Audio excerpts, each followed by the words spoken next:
جمهور العزيز، رمضان كريم وأعاده الله علينا وعليكم بالخير والبركة إن شاء الله، والنصر لقواتنا الأمنية ويحفظكم إن شاء الله.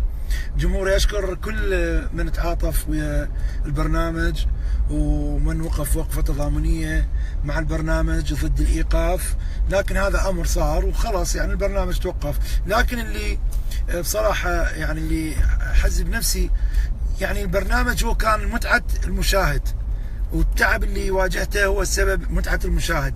ليش البعض قاعد بالتعليقات باليوتيوب بالفيس قاعد يشتمني يعني من المشاهدين؟ يعني الجمهور ليش يشتمني؟ يعني أنا اللي مسويه لمتعتكم، يعني احصل بمكان ما تقولوا لي شكرا وبارك الله بيك شتموني، انت انسان فاشل، انت مدري شنو.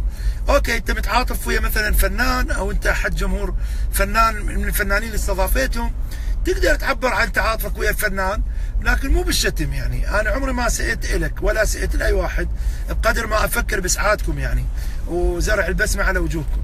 وبعدين اكو، اذا انت تنقد، اكو طريقه متحضره وطريقه حضاريه تقدر يعني تنقدني بيها.